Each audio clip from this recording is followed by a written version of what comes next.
soldier boy. In 1967, my wife started up a little coffee house theatre called LaMama.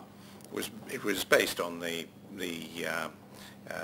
theatres we used to go to off Broadway in New York, and the idea was to have a tryout for new writers. The basic theme was not so much acting as writing. We wanted to, I thought it would be of huge importance for us to have some playwrights and screenwriters who are really functioning and getting some feedback from an audience. I came back fired with the idea of setting up the sort of little theatre that I'd seen in New York, and I thought there was enough frustration and difficulty for actors and writers in Australia getting their stuff on to mean that there'd be enough energy and enough people who'd be very interested in working in a way where there wasn't any chance of them earning any money at all, but they would have an audience and something might eventuate from it.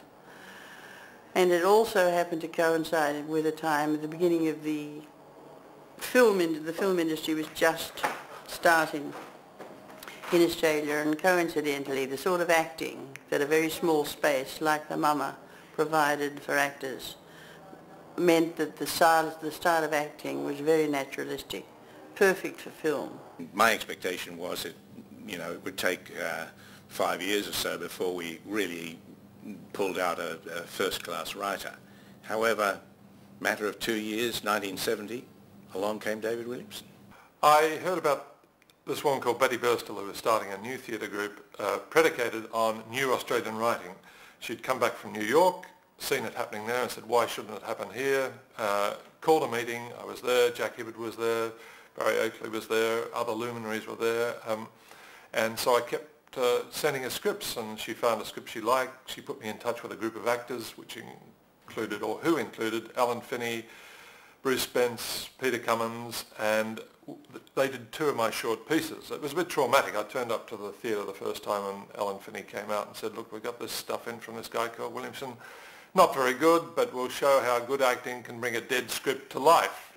We were workshopping plays at LaMama in those days, and Betty had found this new writer that who'd done a couple of short plays at LaMama, named David Williamson, and she sent him along to a group of people that were working there, Alan Finney and myself and Bruce Spence, and there was a couple of others there, and he sat down and looked at us and talked to us for a few minutes, and I think he felt obliged to write us all in, so he went away, and I think he came back in a fortnight with something like 3 huge scenes and the outline, and there we all were, and then I think he'd finished it in a matter of 3 weeks or something, this 2-hour play. He was quite extraordinary in those days in his output. The group at LaMama essentially was a collective. Everybody did anything, or everybody did everything. So, and I'd come from art school, so I felt that the way I could fit myself into the group was to use my art school experience, and I helped build sets, I made masks, I did all that sort of artistic stuff that one could.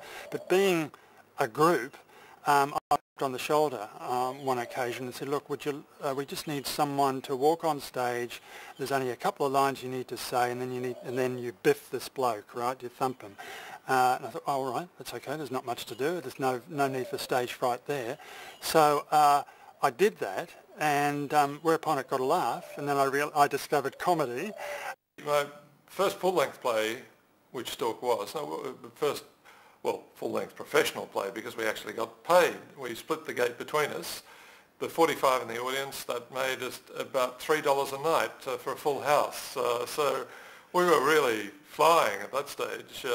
But it was very exciting. A great little venue, very intimate. The actors really threw themselves into it, and the audience was responding, and it was a great experience.